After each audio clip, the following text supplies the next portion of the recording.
Locked.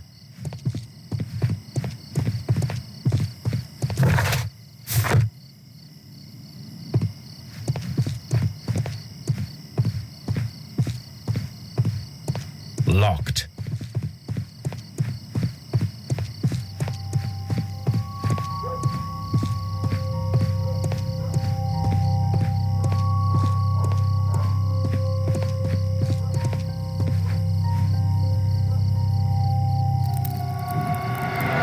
Please, gentlemen, leave the scene now.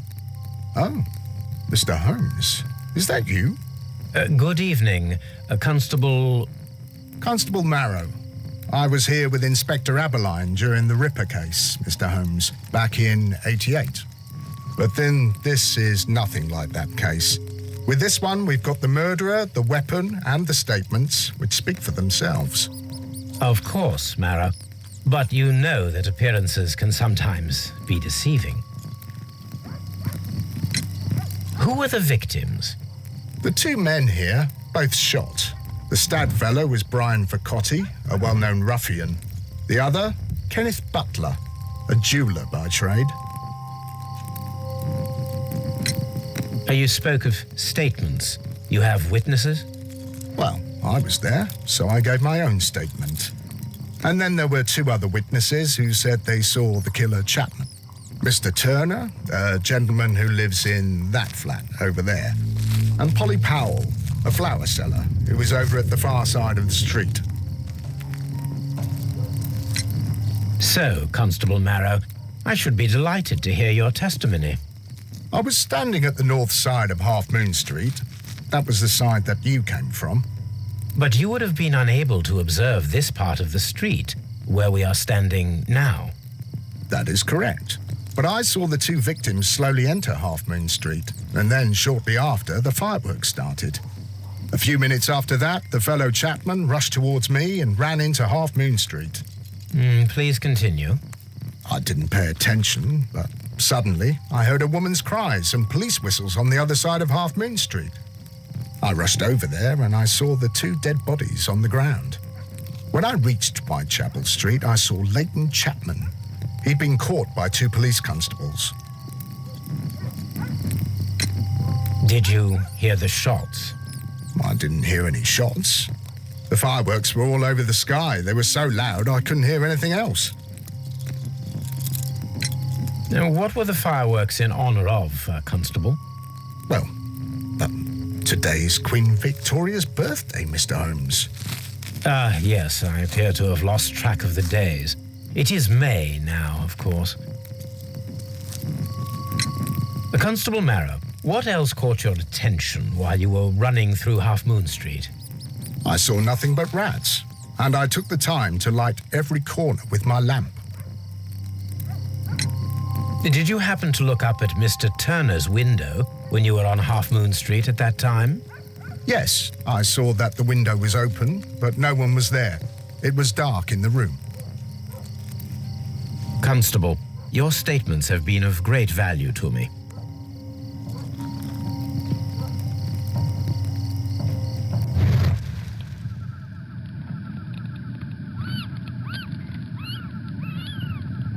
A piece of wood that has stuck between the cobblestones.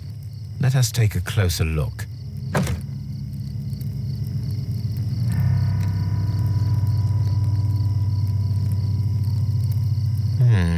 This shard of wood is quite new.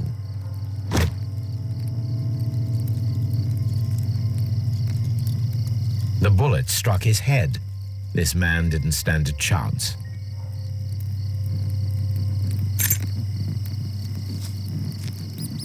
This is an ordinary key. I wonder what kind of door it opens.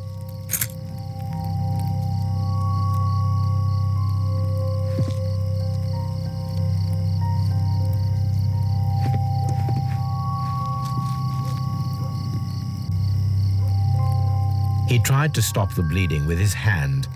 Death was not instant.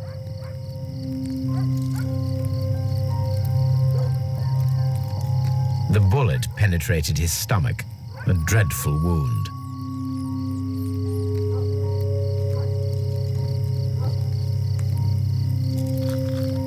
A tattoo from Westgate Prison. Vercotti must have done some time there.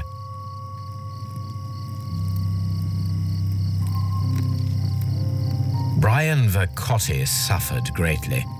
What a terrible way to die.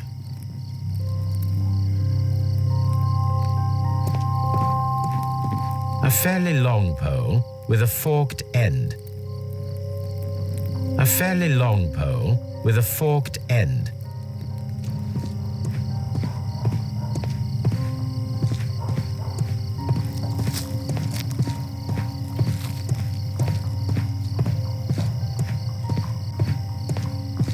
I'll do anything to save my brother, Mr. Holmes. Good evening, Mr. Turner. I heard Constable Marrow reply to you as Mr. Holmes. Are you that detective gentleman? I've heard of you. And well, I know things about this evening. Excellent. Might we hear your story?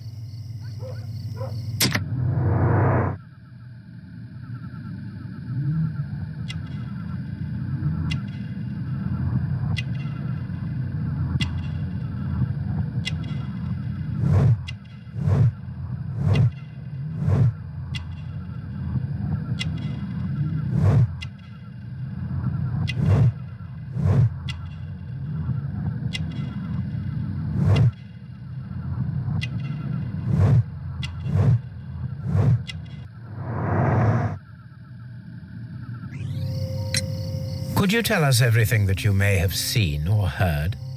I was already in bed when the fireworks started. A few moments after, I clearly heard 2 gunshots from outside. Please continue. I quickly got up and I grabbed a lamp from my nightstand and I rushed towards the window. I looked down and I saw 2 bodies. And there was a man with a gun who was standing nearby. Where exactly?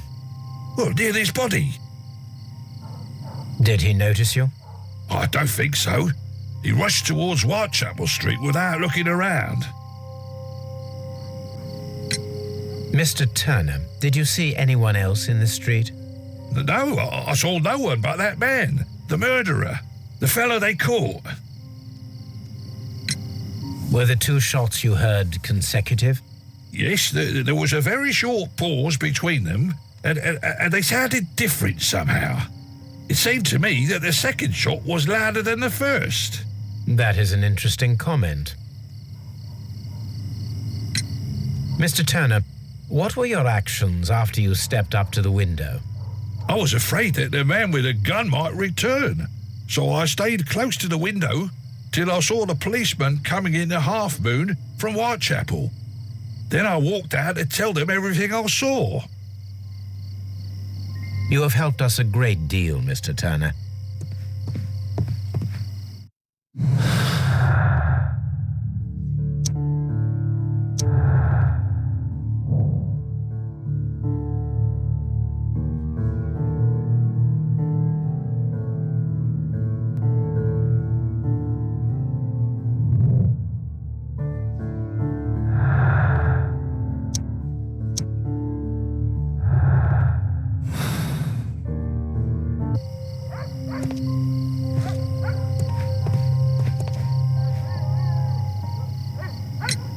Mr. Turner, you have stated that you remained close by your window after the crime, is that correct?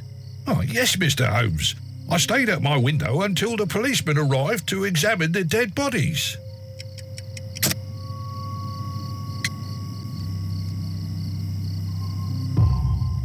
That is very interesting, Mr. Turner. Constable Marrow stated that he did not see anyone at the window when he was running through Half Moon Street. Well, I think Constable Marrow and me, we might have been distracted by the whistles and shouts coming from Whitechapel. We could have missed each other somehow. You understand what I mean? It was a bit of a stressful moment, to tell you the truth, sir. Allow me to form my own theories, Mr. Turner. Would you mind showing me the view that you had from your window? Not at all, Mr. Holmes. Please, follow me. Mr. Turner appears to live very modestly.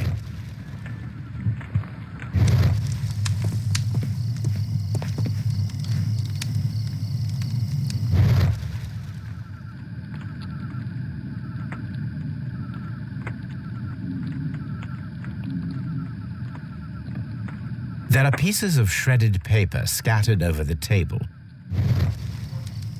This kitchen knife is quite sharp. This kitchen knife was used to cut the paper.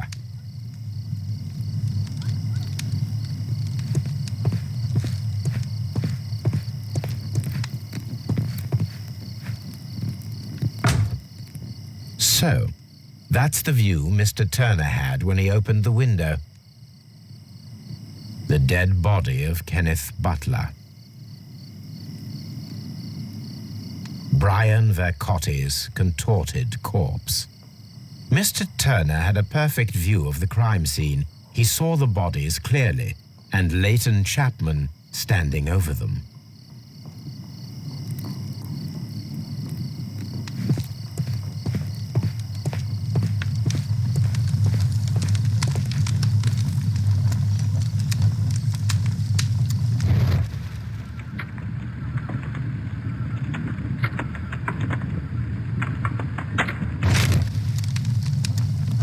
The papers are almost entirely burned.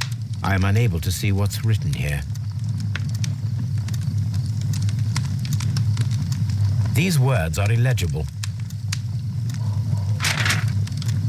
This fire is dying out.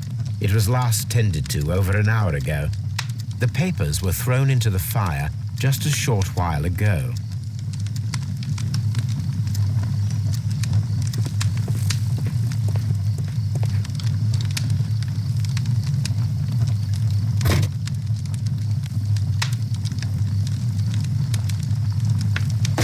A perfect match. So, Mr. Turner broke his stick when it became stuck between the cobblestones. He did not mention that he was so near to the victims.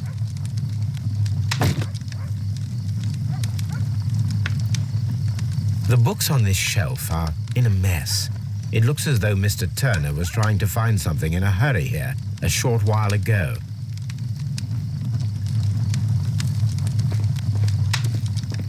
Mr. Turner was roused from his bed by the sound of gunshots.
So Mr. Turner used a book to hide an object that he found on Kenneth Butler's body. The question is, what did he find?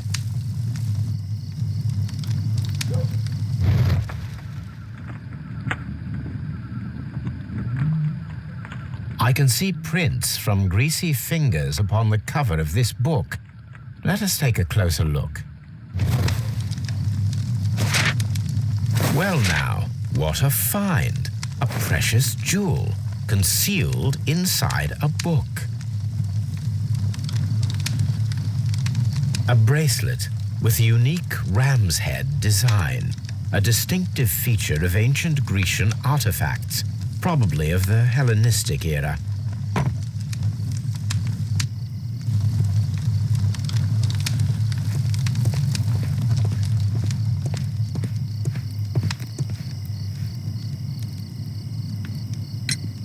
Mr. Turner, how would it be possible for a man of advanced years, such as yourself, to rush from his bed to the window in a matter of seconds, as you have stated? Well, I'm able to move very quickly, despite my age. And when the situation requires it, Mr. Holmes.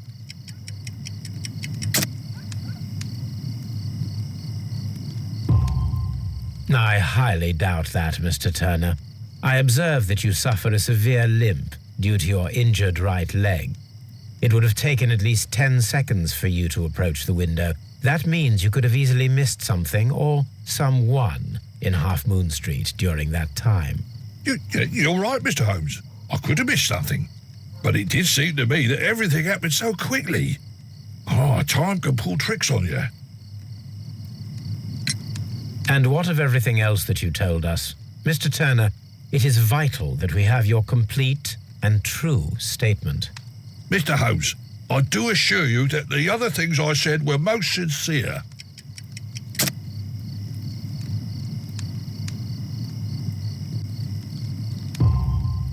Mr. Turner, you were not sincere with me. Not then and not now. But Mr. Holmes... This, Mr. Turner, does not look like anything that a poor man might possess. It is worth more than the home that you live in. I can explain. No, merely correct me if I am wrong. You saw Leighton Chapman through the window, but you also noticed a glittering object on the ground, this precious jewel.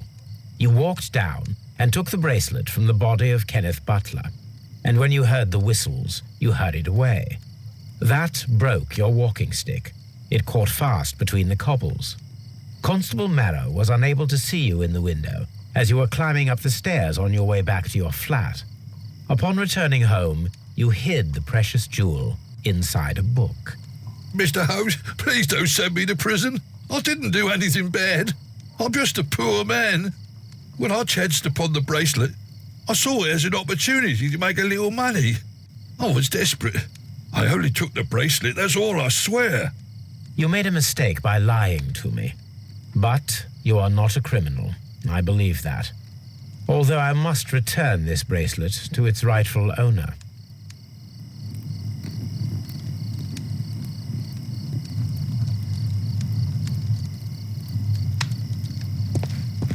I wish this crime had never happened, Mr. Holmes.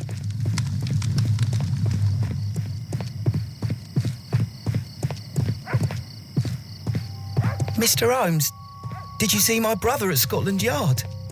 Is he all right?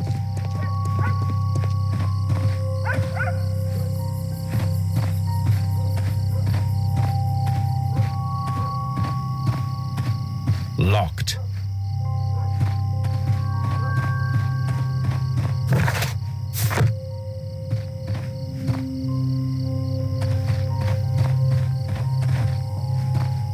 Locked.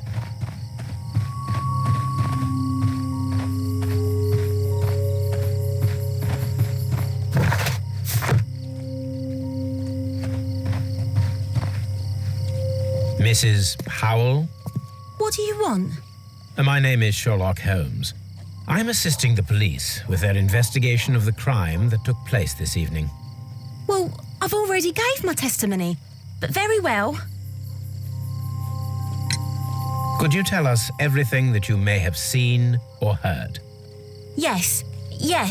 I was selling my flowers as usual, and then the fireworks began in honour of Queen Victoria. I enjoyed those. But then, all of a sudden, a young lad ran out of Half Moon Street and stopped just by me. He had a gun in his hand. He was like a ghost and all covered in blood. It was dark, but I could see him because of the flashes from the fireworks. And then? I screamed as loud as I could. I knew that a policeman should be on duty in the vicinity. He had no time to escape. 2 constables got him. Then another constable came out from the very same street, and I heard him talking of a horrible murder. Mrs. Powell, did you hear the gunshots? I'm not sure. You know, what with the fireworks? Did you see anyone else leaving Half Moon Street prior to or at the time of the crime? No, sir, I did not. Even with all the fireworks, I was very attentive, as I'm always on the lookout for customers. My thanks to you, Mrs. Powell.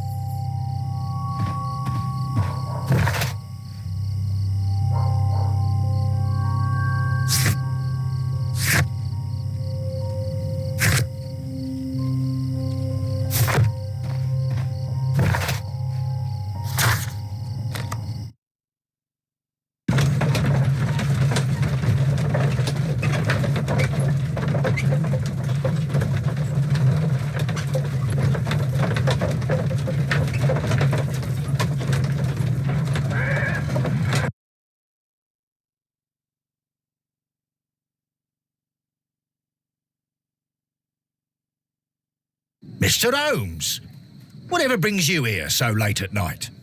I'm interested in the case of young Leighton Chapman. He was arrested earlier this evening and accused of a double murder. I beg your pardon? That case is quite clear to the police. Or are there any new facts that we don't know about? Who knows, Inspector? Look, you are free to investigate, of course, Mr. Holmes. Chapman was arrested with a revolver in his possession, which you can find in the evidence room. The suspect himself is in custody. Did you find anything else on his person? A few personal belongings. Nothing particular, Mr. Holmes. Thank you, Lestrade. I'm always wondering what's on your mind, Holmes.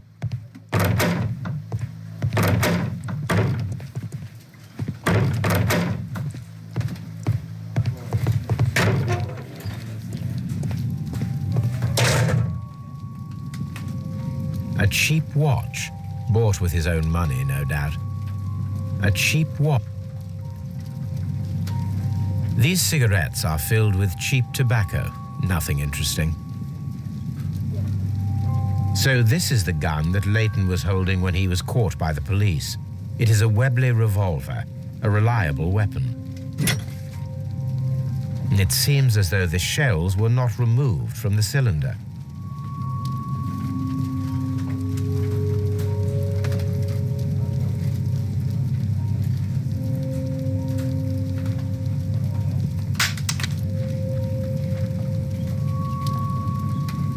Two out of the 6 shells have been fired. There were 2 shots.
Please escort this suspect for interrogation. Good evening, Mr. Chapman. Who are you? I've got nothing to say. It's all a mistake. Calm down, Leighton. I have come here to help you. To find out if you truly are innocent, as your younger brother Wiggins has told me. My brother? You know him? Then that means you're... Sherlock Holmes. Oh, blimey. All right, Mr. Holmes. I'll tell you everything.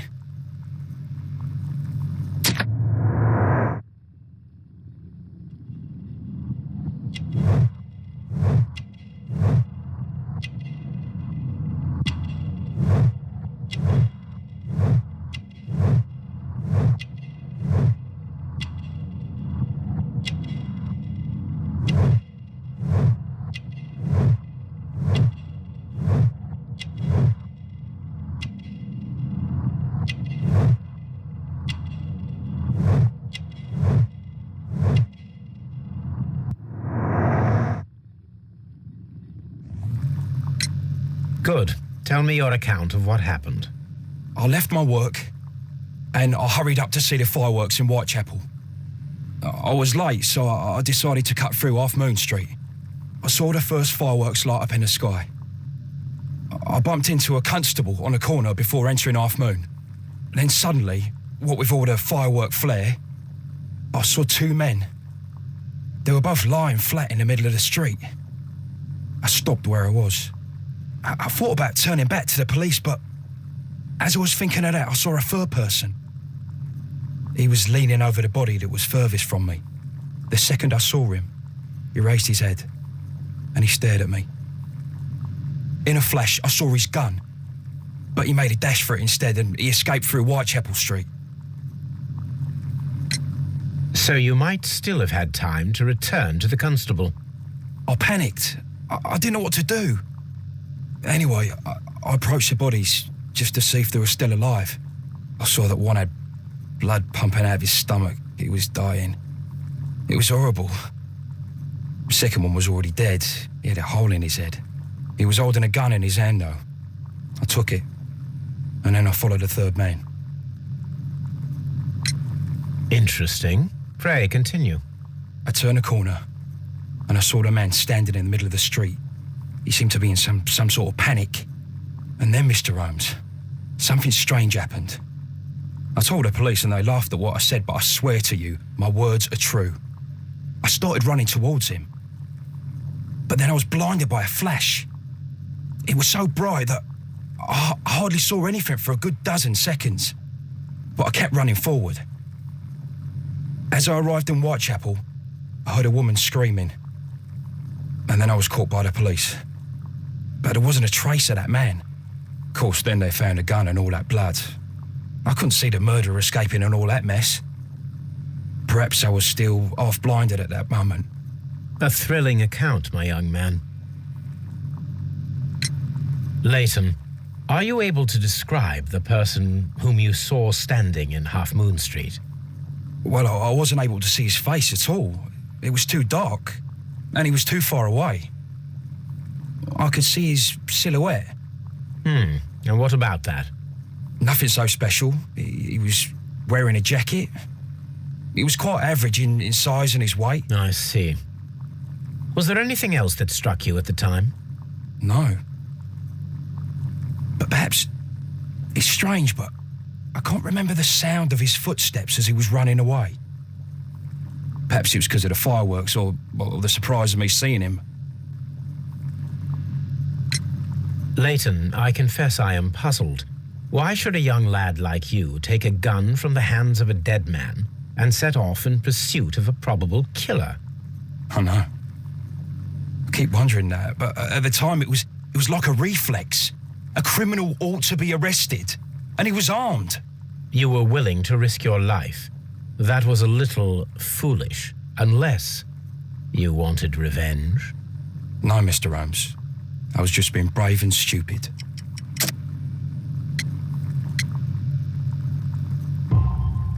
I'm sure that you were, but I believe that you may have recognized one of the victims, Brian Vercotti. You knew that gentleman well, did you not? However could you know that? You have a typical tattoo of the Westgate Brotherhood upon your hand. I observed exactly the same mark upon Mr. Vercotti. You came to know him from your sharing a past prison sentence. Am I correct, Mr. Chapman? Oh, God. You're right, Mr. Holmes. Would you tell me a little about Brian Vercotti?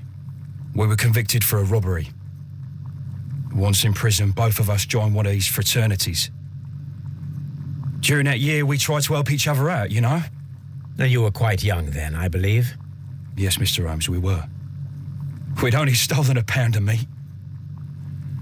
After we were released and when I saw what my little brother had become, I decided to work towards living an honest life. And Vercotti? He had a hard time. His sister had died in a Whitechapel dispensary while he was in prison. He had no family anymore. Our paths split. He fell back into crime. So you lost him? Yes. And for around 2 years, I heard no news of him at all. We shall see you soon, young man.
That is not the one I need.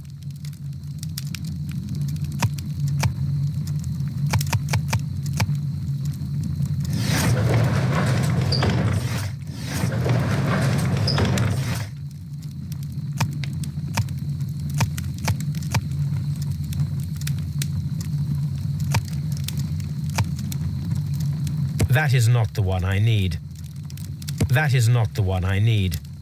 That is not the one I need.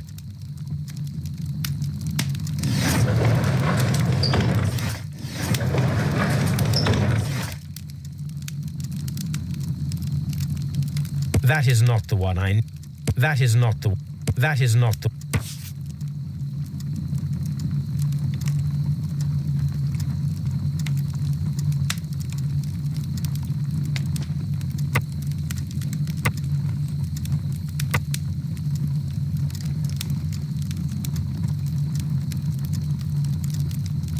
Here it is.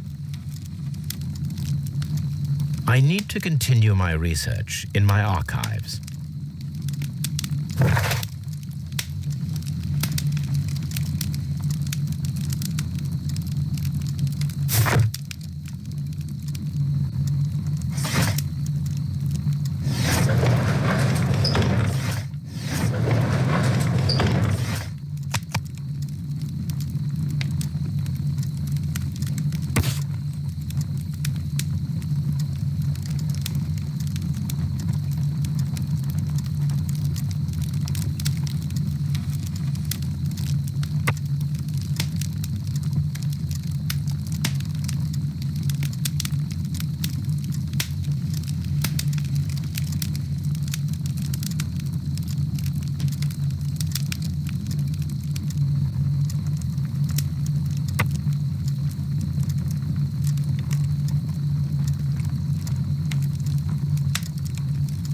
Here it is. One of the victims, Kenneth Butler, was involved in the story of the stolen Hellenistic treasures. A visit to his pawn shop should tell me more.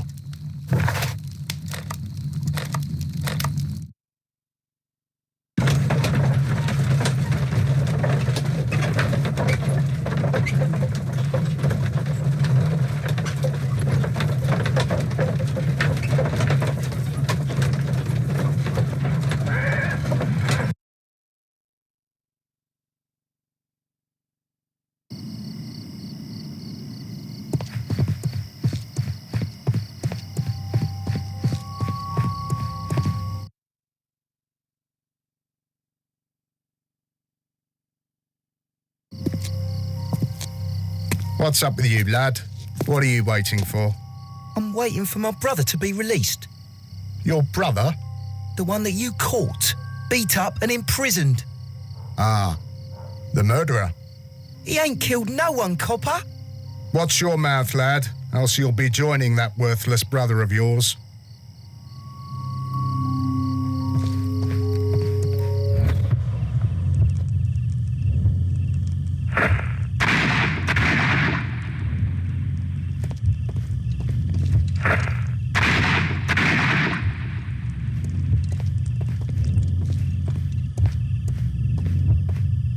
I am unable to see any higher. I need to find something to lift my lamp.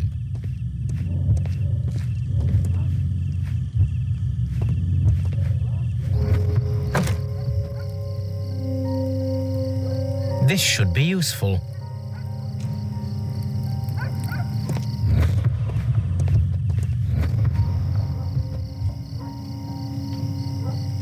This is most definitely a bullet hole. The brick cracks are fresh.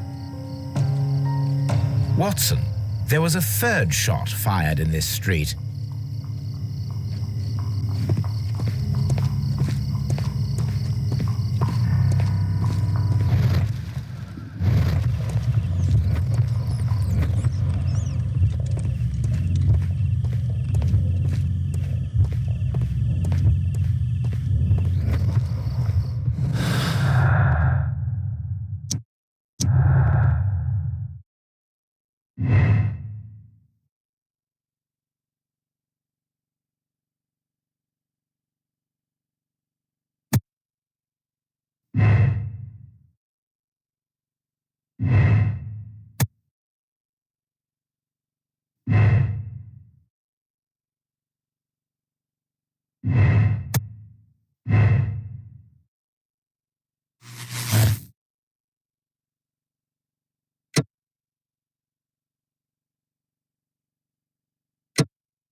Constable Marrow, I would value your assistance in this investigation.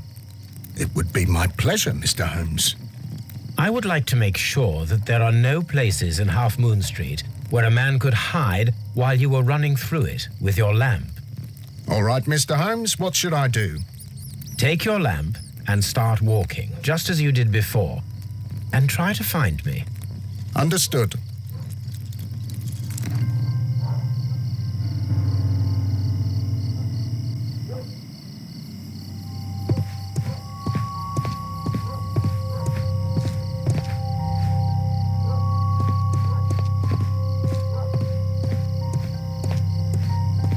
I can see you very well, Mr. Holmes.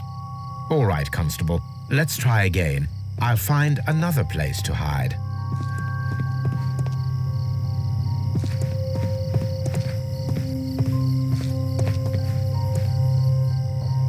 Here you are, Mr. Holmes.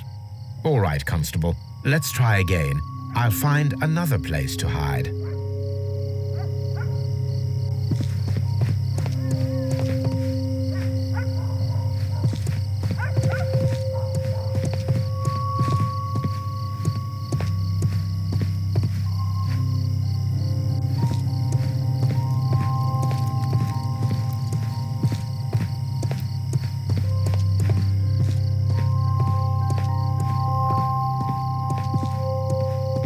Mr. Holmes, it wasn't difficult to find you at all.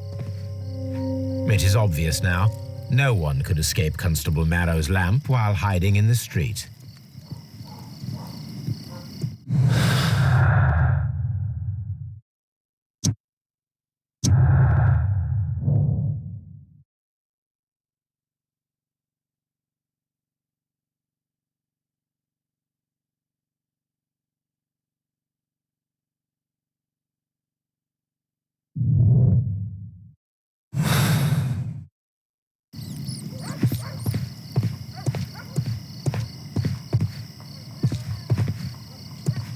I'll do anything to save my brother, Mr. Holmes.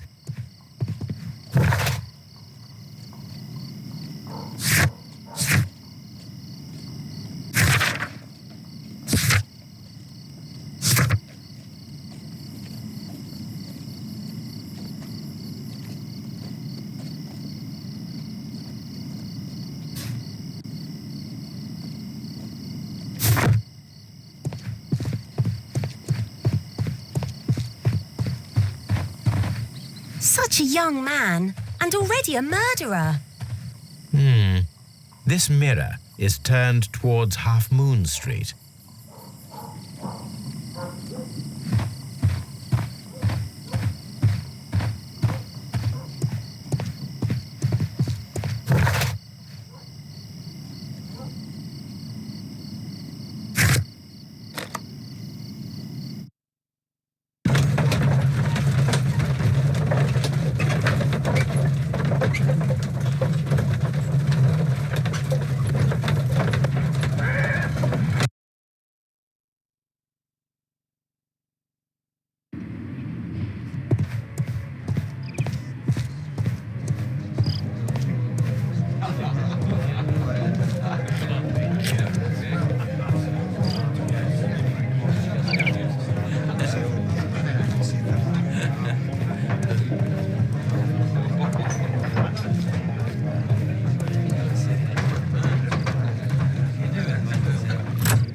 Mr. Butler's key matches the lock perfectly.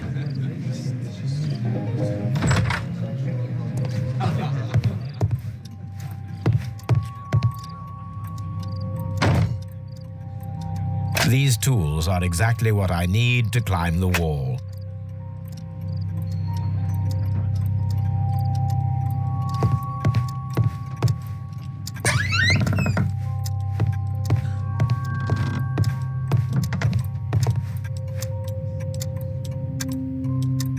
This is exactly what we need in order to imitate the flash of the fireworks.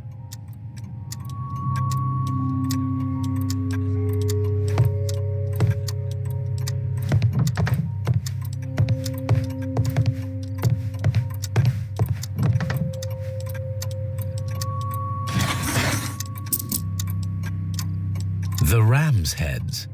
This necklace belongs to the 5 Rams of Mittelin collection. Interesting. That means that Kenneth Butler owned a part of this collection all this time, 10 years after the theft.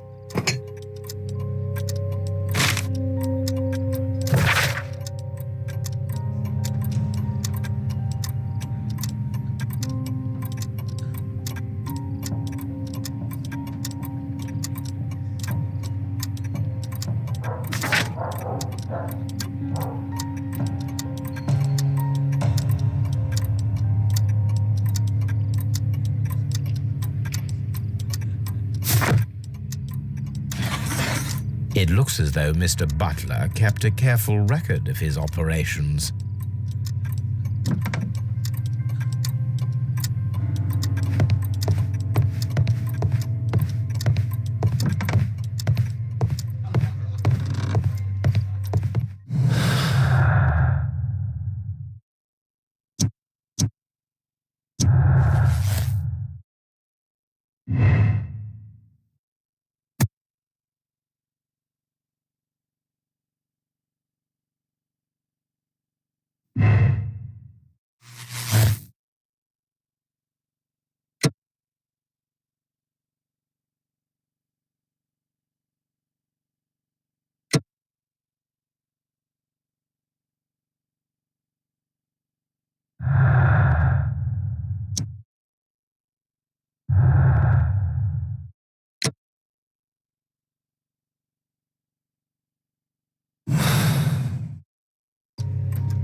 you looking at me all the time like that? I'm just watching you, lad. I never know what to expect from people like you. People like me? Yes, street beggars and thieves.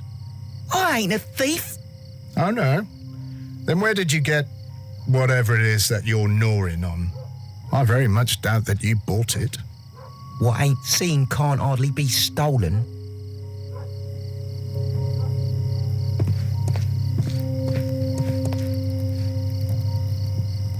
Constable Marrow, Watson, I would like to perform another kind of reenactment with your help.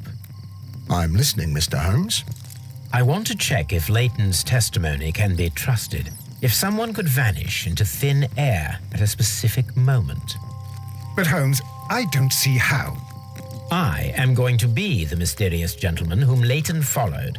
I will stand exactly where he saw him before he was blinded by the flash. Watson, you will be Leighton. When I fire the signal flare, you should start to chase me. I understand, Holmes. You, Constable Marrow, just play your part and do exactly as you did. Just, please, wait 5 seconds after the signal flare. I doubt that Polly Powell would have screamed any earlier. As you say, Mr. Holmes. Let us begin then. Catch me if you can.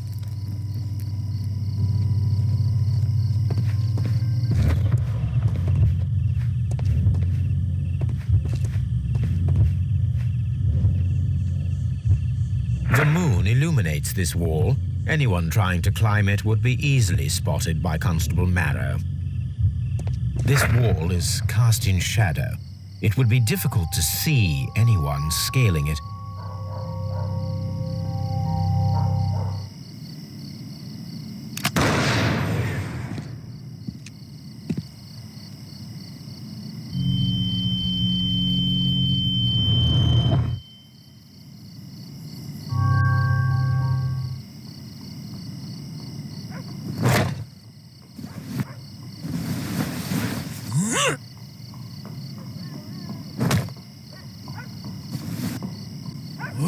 I can barely see anything.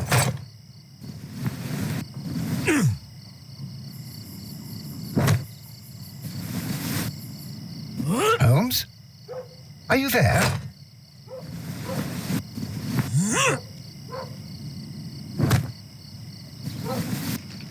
You should try climbing My faster. God, a man can't just disappear like that.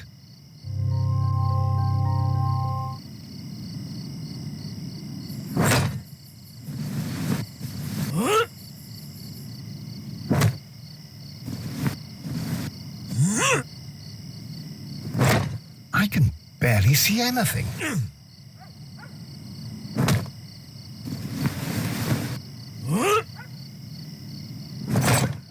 Holmes? Are you there? Where is he? My God, a man can't just disappear like that.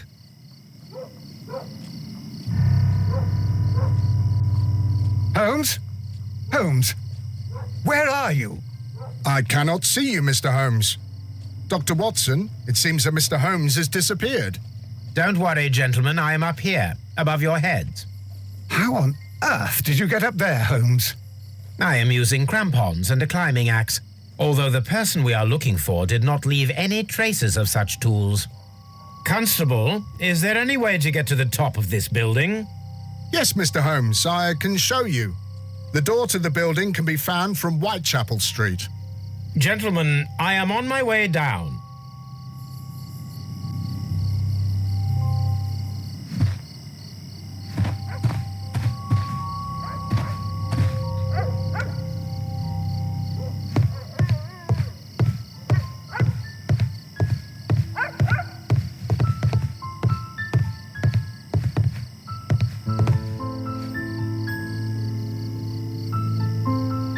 It's empty.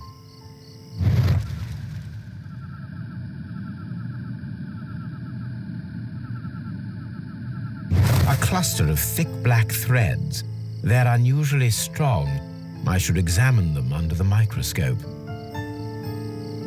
Someone broke through the window to get inside the attic, but in his haste, he ripped his jacket.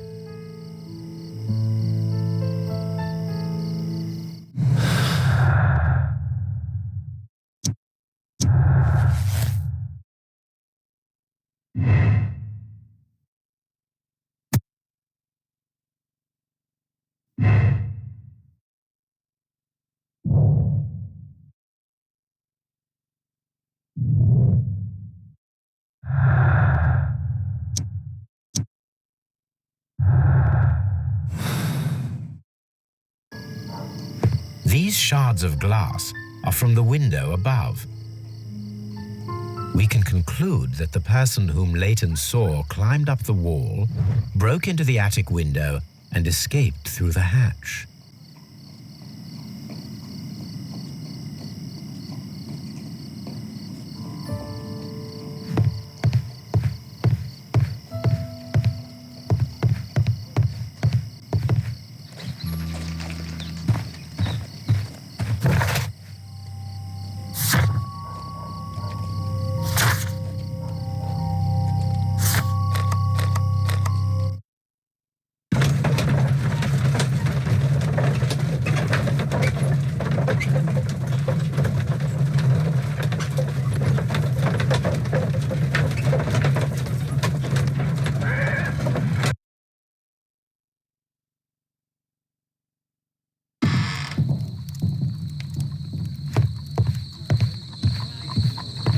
I'm always wondering what's on your mind, Holmes.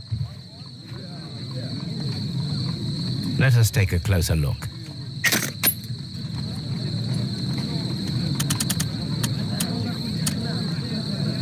It is not a thread, but a hair. I very much doubt that it is human. I need to compare this sample with a human hair and a horse hair. A shaving brush is usually made from horsehair. Watson, could you please pass me your shaving brush? Here you are. Watson, look, what's outside the window? Well, I don't see anything. Ouch! Holmes! Oh, don't make such a fuss. One little hair. Human hair is significantly thinner than the black sample. This is a most unusual hair. The horse hair is thinner than the hair that we found. So, this black hair belongs to an animal, and it is larger than a horse. A hair from a large and exotic animal.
Wiggins is currently at Half Moon Street.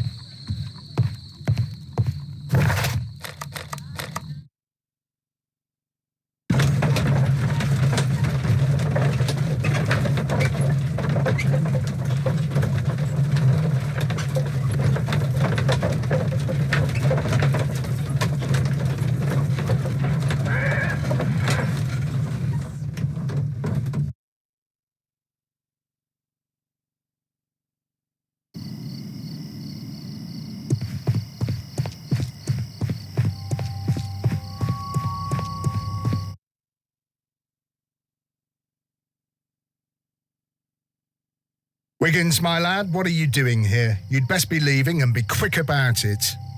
I've done nothing wrong. You'd learn more by watching Mr. Holmes. He knows exactly what he's doing, not like you. Oi, watch your tongue.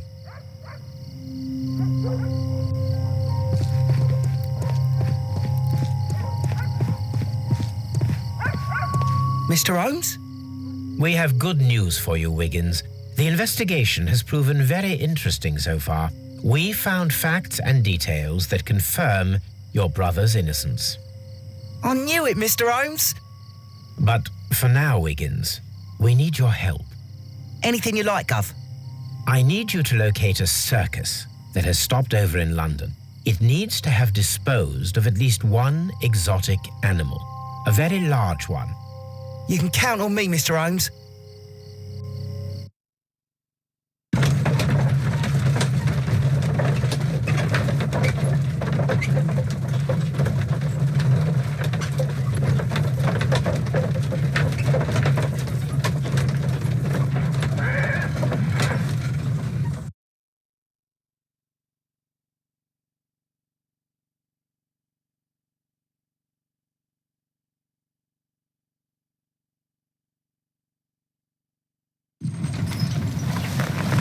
I do hope that those children don't get into trouble, Holmes.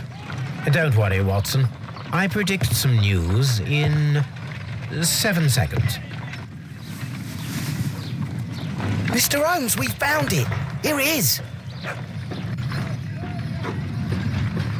And this is a young Indian elephant, the highlight of the show. Duval Brothers, a well-known traveling circus that is currently stopped in London.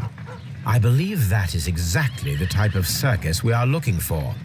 I'll pay it a visit.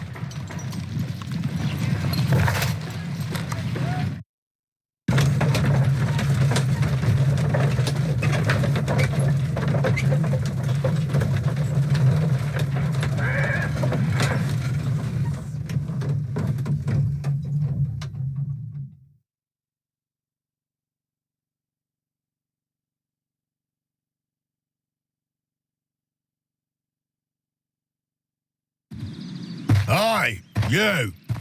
Stop right there. Good morning, sir. Pardon me, but why am I not allowed to walk around here? Because it's private. Well, I only wanted to meet the artistes. You're wanting to apply for... Nah. You don't look like the type of artistic lockpicker that we're looking for. You might be surprised. What? Nah. I don't think so. Clear off. You're a bit slow to catch on, eh? Get lost.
Stay where you are.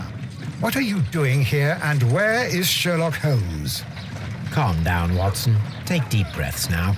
It's me. Thank God, Holmes. I can't get used to your disguises. Thank you, Watson. That means I am ready to go.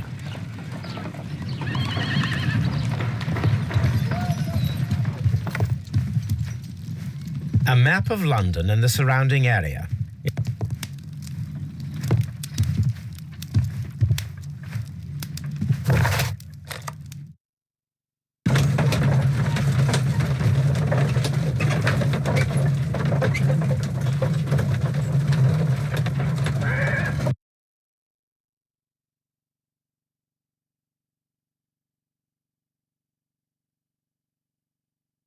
Who are you? What's your name? My name is Nigel. I'm here to open the locks. Talented, eh? Let's see. Go inside the marquee and show yourself to Charles Foley. And I'd highly advise you not to trick him. Got that? I've got it. Charles Foley is inside the marquee.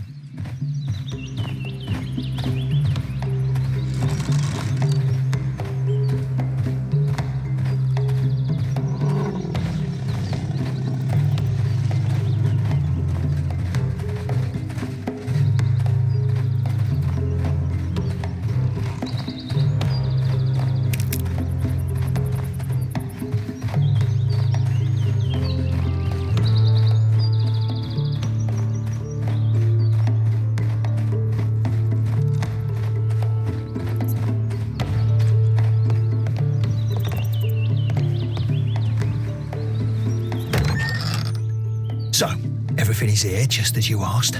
Now, what about the money? Some of the barrels are wet.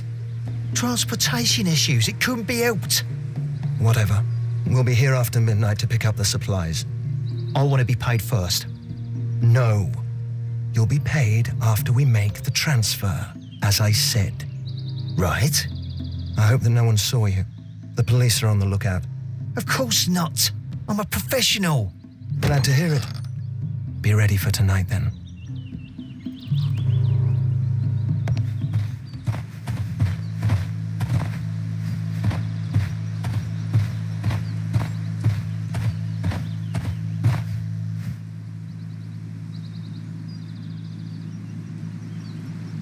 This wooden barrel is damaged.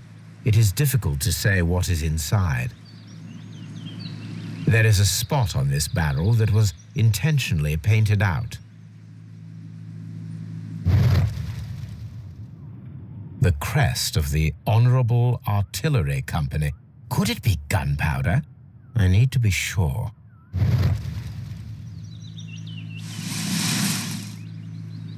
Judging by the fractions and the scent, I can confirm that it is, in fact, gunpowder.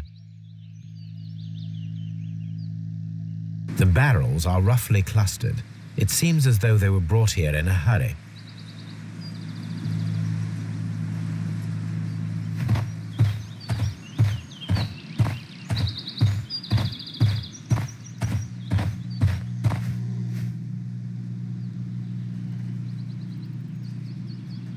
From lambs into lions, those are words of encouragement and defiance. That's a picture of a contemporary gentleman wearing a Robin Hood hat. Interesting. This poster was clearly made to fire up rebellion amongst the people. There are enough posters to paste across half of London's walls. This printing press is old, but still quite capable of printing hundreds of pages per day. Powder kegs, a printing press, and a great many blank papers. All of this was stolen by the Merry Men quite recently. And these poster samples. I am quite sure it is not a coincidence. The Merry Men are planning some sort of sabotage. Stop right here. Who are you? Are you Charles Foley? Maybe. They say that I can open any door. Do they now? We'll see that lock near the chains on a table over there. Open that.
Well, they're right. What's your name? Nigel Shirley, from York. Nigel from York. Never heard anything about you. How'd you hear about me?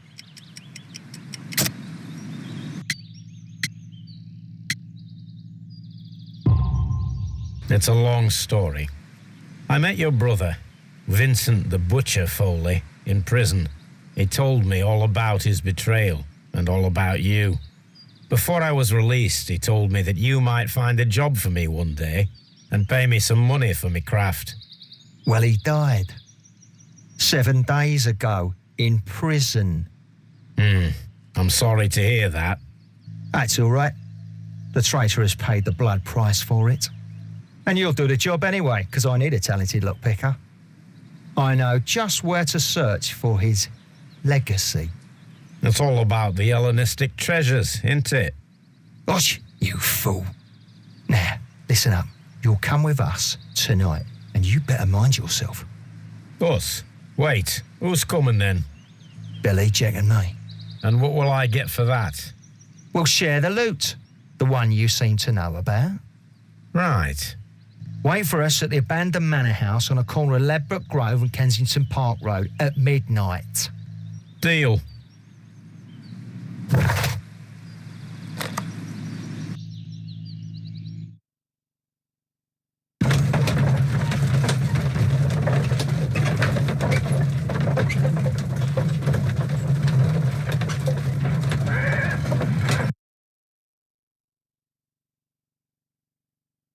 Here I am at the manor. Somewhere inside it are the Hellenistic treasures. This lock is quite old. It shouldn't be much of a challenge.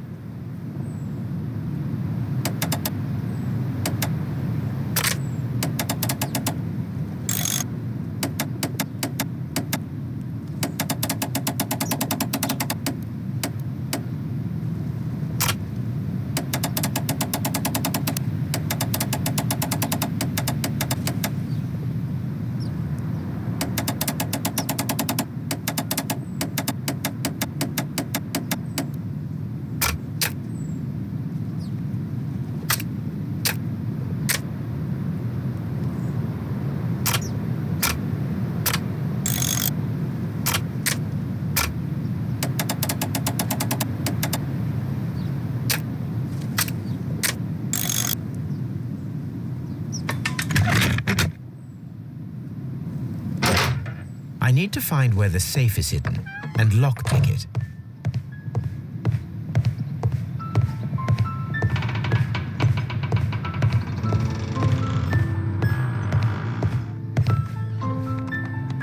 This cupboard is an absolute mess. Several books have fallen from the shelves. It seems as though this cupboard can be moved. I'll give it a try.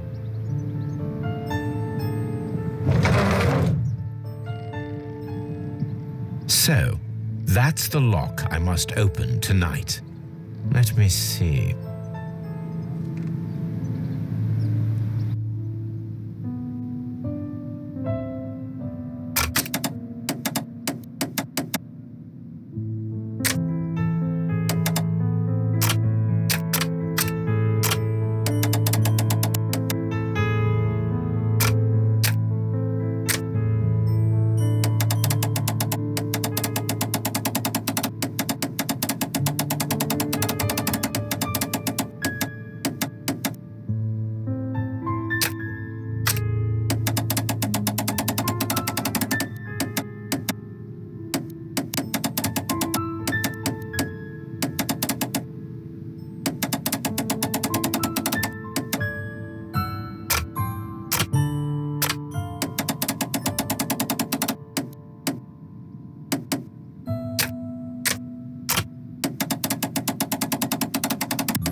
What a surprise! Another lock. And I won't be able to pick it.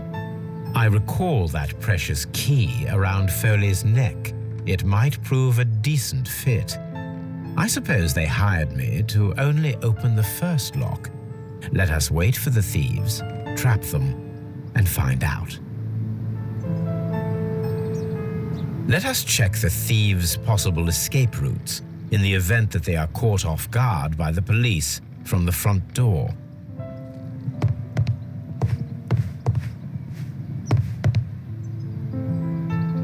What a surprise! I recall.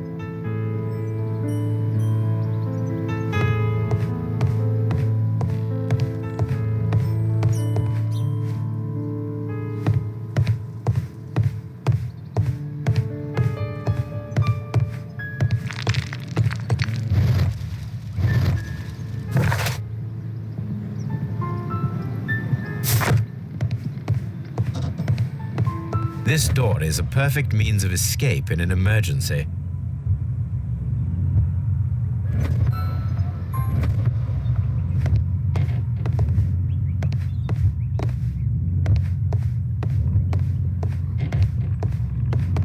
This door is a perfect means of escape in an emergency.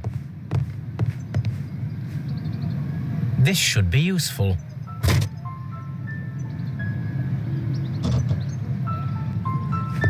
This door is a perfect means of escape in an emergency.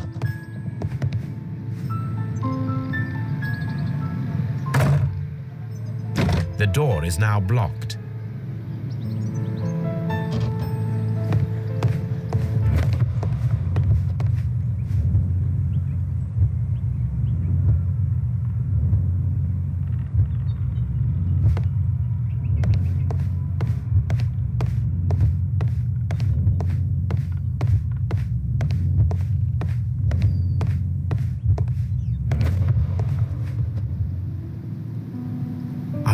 This old chandelier is doing on the floor.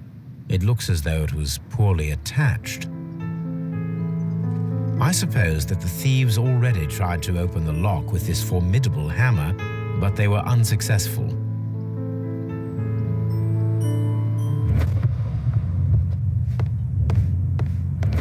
The door is now blocked.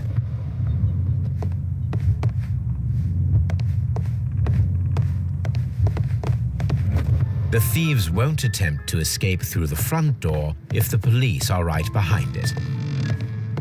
Although this window is high above the ground, it would be possible for one of the thieves to attempt to use it for their escape.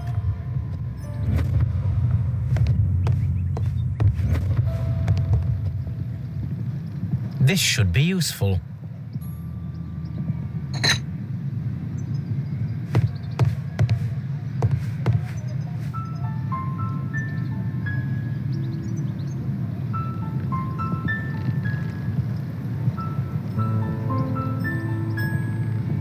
One step on these beads, and our thief will go flying. I should walk carefully here, else my plan will be ruined.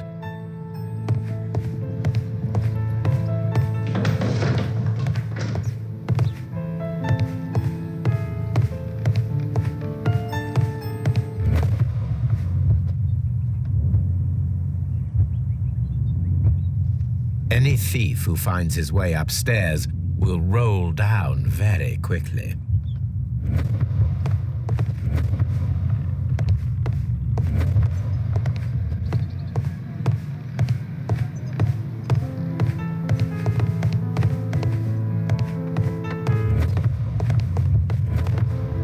The ground floor window is a perfect way to escape the police.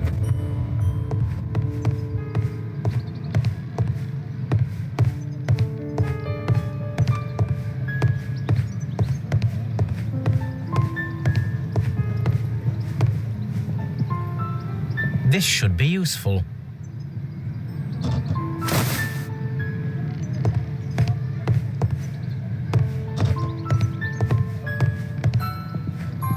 This hatch leads to a cellar.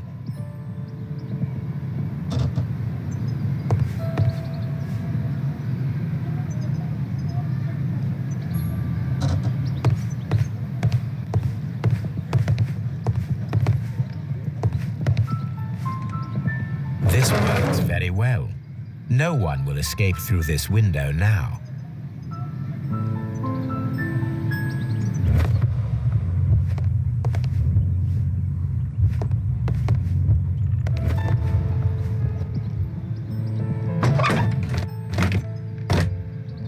There is no ladder. If anyone falls here, he will need assistance to get out.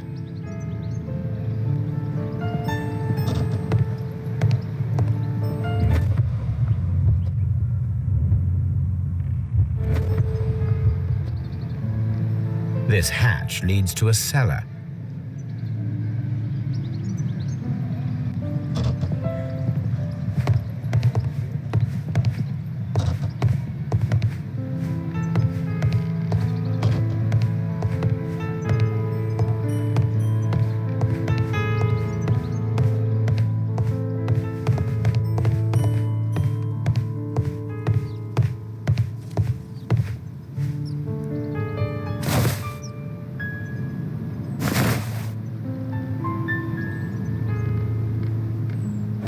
If anyone takes the hammer, the rope will uncoil and make the chandelier fall. If he runs through the dining room and takes a sledgehammer to force open the door, the chandelier will knock him down.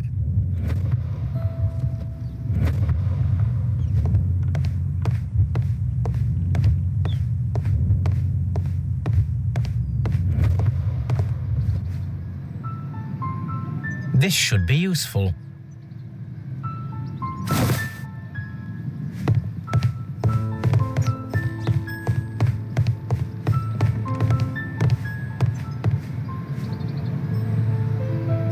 Now, it's not an open hatch, just a nice carpet on the floor. I should walk carefully here, else my plan will be ruined.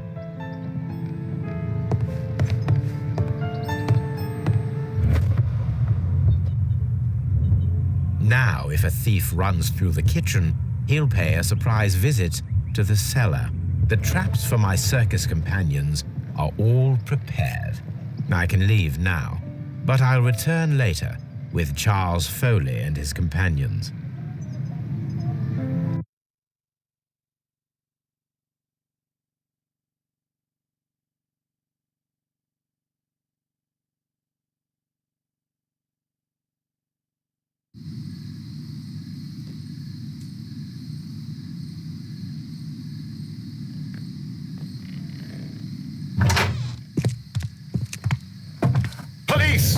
police!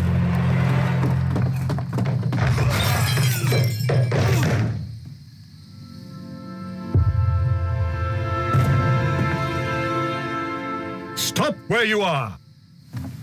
Where are they? Trapped, Watson, with your assistance. How so? Well, you sounded just like a real Bobby, my dear fellow. You startled them into the traps. I did? I assure you, Watson, it was quite an entertaining show. They will not escape the house now. You scum! And this is the pistol used for the murder in Half Moon Street. How'd you know about that? Have you closed the case yet, Sherlock? Mycroft, what are you doing here? Did you follow me? Sherlock, it may seem that I used you, but you should be pleased to know that you have served our queen well, in this instance. So now, let us catch the big fish. But this man is not one of the merry men? No. Then why exactly are we here, Sherlock? This gentleman, Charles Foley, has been involved in a double murder and the hunter of a set of valuable antiques, the Hellenistic treasures, which disappeared in a theft many years ago. You're no better than the coppers.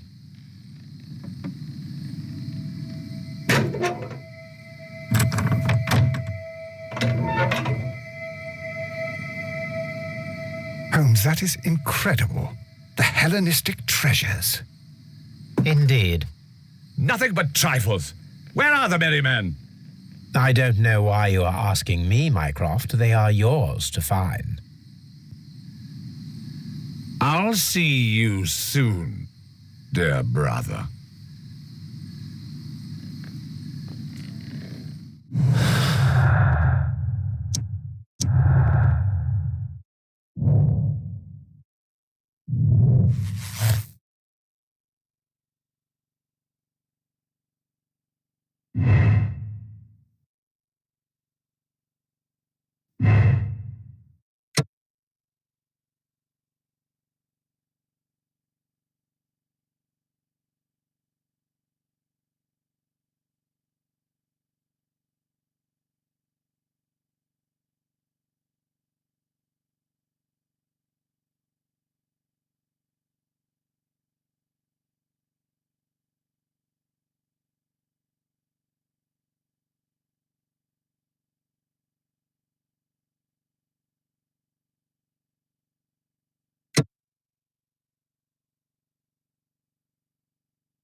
Charles Foley, you committed the crime of premeditated murder and of theft. You will be severely punished for your deeds. You are pitiful, you Scotland Yard dog. Save your words for the gallows. I'm sure the journalists will love them. I shall leave now, Watson. Gentlemen, please take our friends here into custody. Where are you going? I have unfinished business. I'll see you at Baker Street.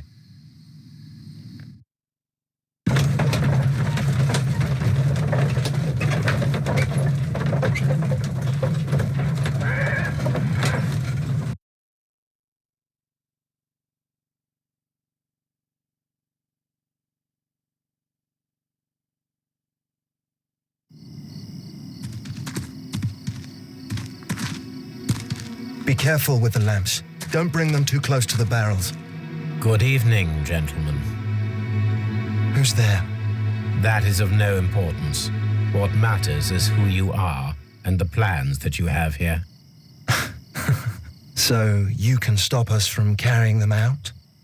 Eventually, yes. Hey, careful. You'll blow us all up. I'm listening. We are a group known as the Merry Men. But I suppose you knew that already. We are the men who've already lost everything of value in their lives. We are ruined shopkeepers. We are workers who were fired from their jobs. Honest people who were robbed. We were forced out from our homes and thrown onto the street. And all of this in the name of the so-called law. The laws that were set out by our government. The laws that make the commoners only more vulnerable and the wealthy more protected. We are not only from the British Empire. Some of us are from the New Lands, America, Australia, and we are many. But men we are still, and we are merry for that we stopped being afraid. For those powers that be had done their best to plant the fear inside our souls, and we accepted it so easily. The fear advised us to keep our heads bowed. It prevented us from fighting.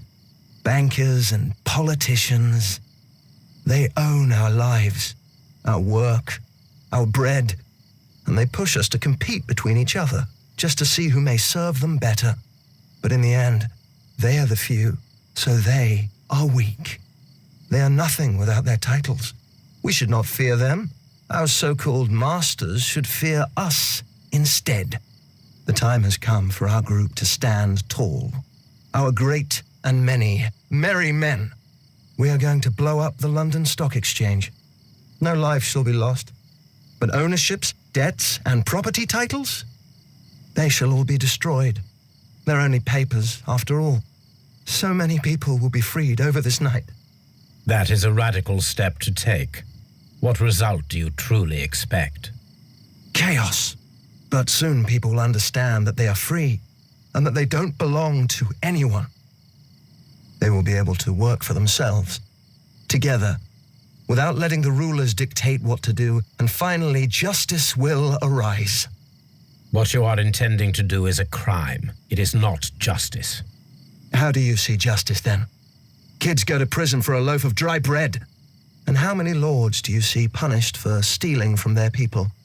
Sending them to their deaths in mines or overseas to fight for land? Our masters wouldn't hear us. So now it's time to sing the song of the merry men. Will you let us do our duty?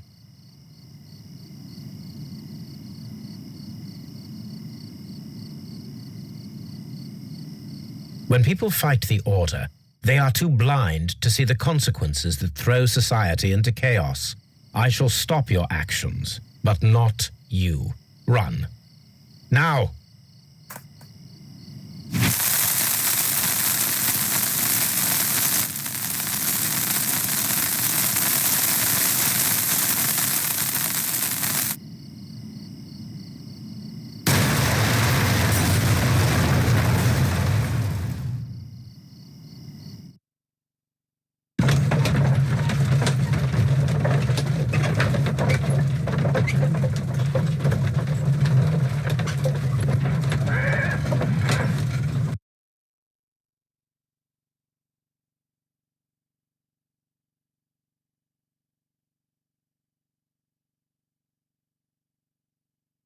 So, you're interested in Russian literature now? Quite, lately. It is an interesting book. I remember a few lines. Really? I tried reading it myself, but I had a hard time understanding it. Yes, Doctor. It's about intelligence. Sherlock, I vaguely recall one of the lines. Sometimes it takes something more than intelligence to act intelligently. There were also a few words along the lines of pain and suffering are always inevitable for a large intelligence and a deep heart. Tell me, Doctor, does my brother show any signs of pain or suffering? Not that I know of. Because you see, Doctor, behind all of his masquerade, my brother does possess a deep heart.